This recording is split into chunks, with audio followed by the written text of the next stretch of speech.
Hey guys, welcome back to my channel. My name's Cassandra, and you can probably tell by the title of this video that it is going to be very emotional. It may even be triggering for some of you. So yeah. This video I will be talking about my miscarriage. So I'm going to be starting from my first appointment and talking about everything that happened in between then and now. The reason I'm making this video is because I didn't just want to come back to YouTube and act like this didn't happen. And I also want all the mamas out there that are going through what I'm going through to know that you're not alone. And I know it sucks and I know it hurts, but you know, you had to keep pushing. You had to stay strong.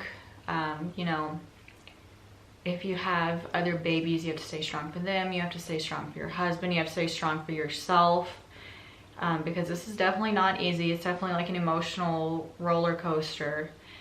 So yeah, just stay strong through it, and you are not alone. So with that being said, let's just go ahead and get into it. September 18th, we thought that I was measuring around like 8 weeks and 5 days. And when I went in, I was actually only measuring at 6 weeks. So we were kind of way off on that. And my OB said that the baby's heart rate was 137, which is a good sign. She said that that was a good sign and that everything looked fine, everything looked normal. And then also at that appointment, I also got a pap smear, which if you don't know what that is, sorry guys, this video is probably going to be TMI for some of you. A pap smear is where they take like a little brush thing and they kind of like spin it around in a circle on your, like the opening of your cervix to collect the cells to test for all these like different types of stuff. So I got that done, and she told me that I would probably have some cramping and maybe a little bit of spotting. And that was the end of that appointment. Everything was normal, everything was fine. So, you know, it was really like no cause for concern at that point. So a few days go on. My cramps were bad the day after, or like a few hours after my appointment, they were bad, and then they went away that night. And then for a few days, everything was fine, everything was normal. I wasn't cramping, I wasn't bleeding. And then I would say September 27th was when I started cramping. No, hang on, I missed something. A few days after I got my pap smear, I actually got this sharp pain in my lower abdomen. And it wouldn't go away. It was like a constant pain. So I called the OB nurse line, and they said as long as I'm not bleeding that it should be fine, and to take some Tylenol. So I took some Tylenol and I laid on the heating pad on my back and it went away. So I didn't really think much into it. And then September 27th, that day I started noticing that I was having brown and like pink discharge. So I called the OB line again and I told them what was going on, and she told me as long as I'm not cramping with it, or I'm not like, there's not like bright red blood or dark red blood, that, you know, everything's fine. And I was like, okay. And so I went on, you know, throughout my day, nothing really changed. I didn't start cramping, I didn't start bleeding. And that night when I got up to go to the bathroom was when I noticed that I was bleeding. And it wasn't a lot, it was just like spotting. So I was like, okay, I'll just call, you know, the OB to see if I can just get in. And I called the OB the next day, and they said that they were going to make me an appointment for September 30th and to come in at 1:30 and to go to labs an hour before my appointment to make sure that my HCG levels weren't going down. So I had to go to my OB appointment by myself that day because my husband came into contact with someone that thought that he had COVID and he didn't. So my husband's unit put him on isolation. So my husband could not go with me and we had no one to watch the kids. So I went to my OB appointment by myself, went and got my blood work done. I went down to the OB office. I waited for them to call me back.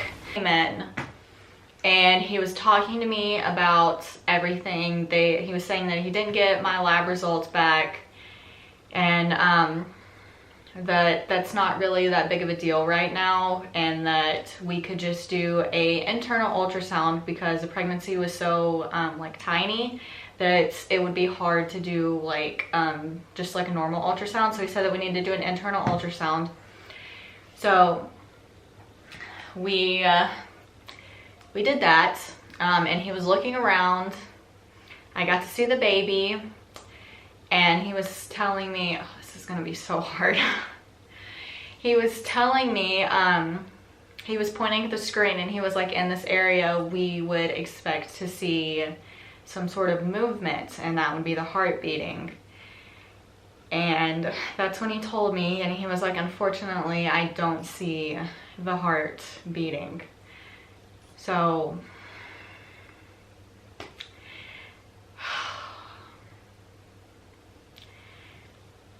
yeah, that's what he told me.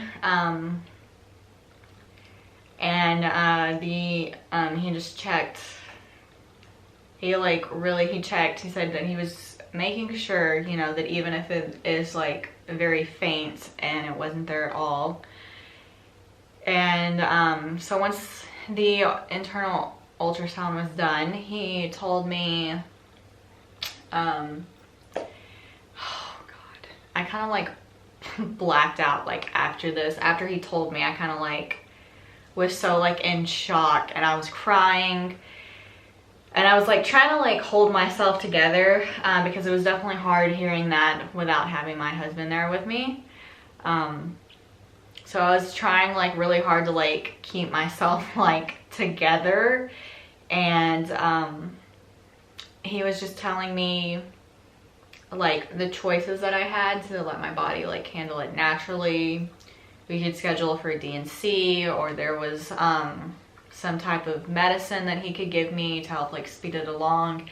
And I told him that I just wanted to let my body like do it naturally and see if it would do everything on its own without having to like intervene with anything. So after my appointment, I called Jory and I told him that they couldn't find the heartbeat, and I was crying, and I was trying so hard not to cry because I called him before I got to the car. So I was walking down the hallway through the hospital, like trying not to bawl my eyes out in front of all these people.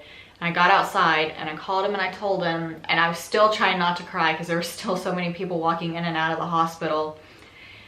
And I got to the car, and after I got off the phone with him, I sat there for a few minutes and I just like lost it, and I cried for like 10 minutes.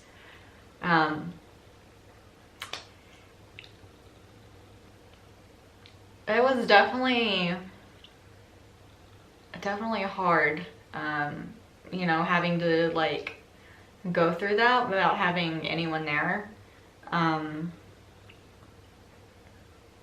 You know, like no one wants to hear, you know, like they can't find your baby's heartbeat. So it's still hard, like really, really hard.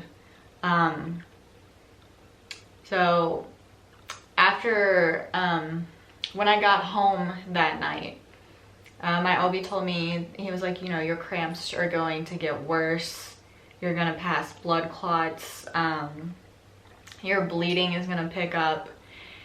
So that night when I got home, I went and I laid down because my cramps were getting like really, really bad. And I went and I laid down and I took Tylenol, which did not do anything. I laid on the heating pad. That didn't do anything. Like my cramps for like an hour and a half to 2 hours, they were like labor cramps. Like they were horrible. And finally they slowed down a little bit because it was like constant. It was like they would come and then they would stop and then they would come again. So it was literally like contractions like during labor, and it sucked so bad. So I ended up taking ibuprofen, and I guess that helped a little bit.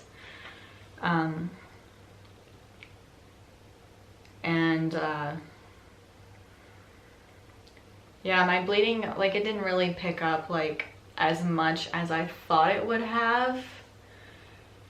And my cramps were just horrible, and just like trying to like figure out like how to deal with like everything, how I was gonna handle it, because I was still trying to like understand what was going on. I was still trying to process it. Like it almost like didn't seem real for the first few days. And then I think it really like finally hit me a few days ago when my bleeding stopped, and I was like wow, I was like, I really lost my baby.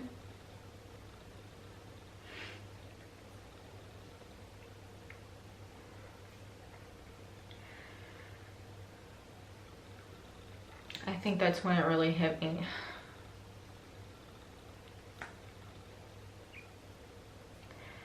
And then earlier today, Delta came up to me and poked me on the belly, and she was like, there's a baby. So, you know, I didn't really like tell her, but you know, like I lost the baby. I didn't really know, like I wasn't gonna explain that to her because it's not like I had like a big belly and, you know, I like didn't bring a baby home or anything like that. So I didn't really like explain it to her. But yeah, definitely was not expecting her to do that today. So that kind of really hit me hard too. And I like cried for like 5 to 10 minutes after she did that. But I wanted to make this video so that moms that are going through the same thing that I am know that they're not alone, because I felt so alone the first few days. I was like, no one understands like what I'm going through. You know, I was like, I'm never gonna get over this. And I went onto YouTube and I started watching like moms like sharing their miscarriage stories, and it helped me like not feel as alone. It like helped me like cope a little bit, I guess is the right word. I'm just kind of like taking it day by day and trying to keep my mind off of it. I don't try to like sit and think about it, you know, for like a while. Like it'll like run across my mind every now and then, but I really try hard not to sit down and just like think about it, because then I start like crying. So that's why I kind of wanted to sit down and make this video. I wanted to get it off my chest. I also wanted to go back to try to filming like normal everyday videos, and I didn't just want to, you know, like I said earlier, act like this didn't happen, because I'll definitely, you know, probably talk about it in my coming up videos. I ordered a necklace, so I'll show you guys, you know, whenever that comes in. And yeah, so now that, you know, this video is filmed, I'm gonna try and get back to filming normal videos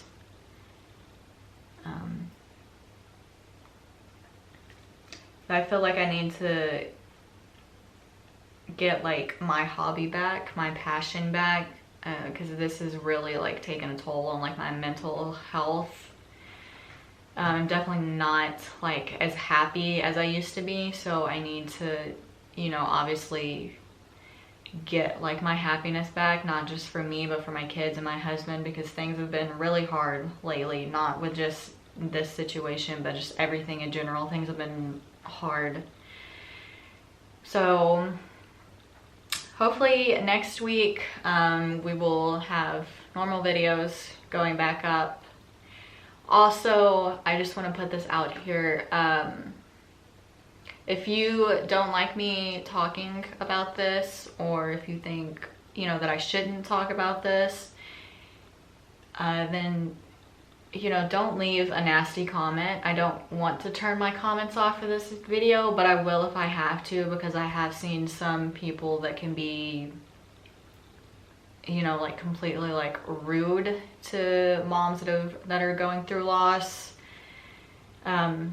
So please don't be that person. That is the last thing that I need right now, how to sit down and explain this. So I'm sorry if it's like all over the place, but like I said, I just wanted to get this off my chest. So I will see you guys in the next video. Bye.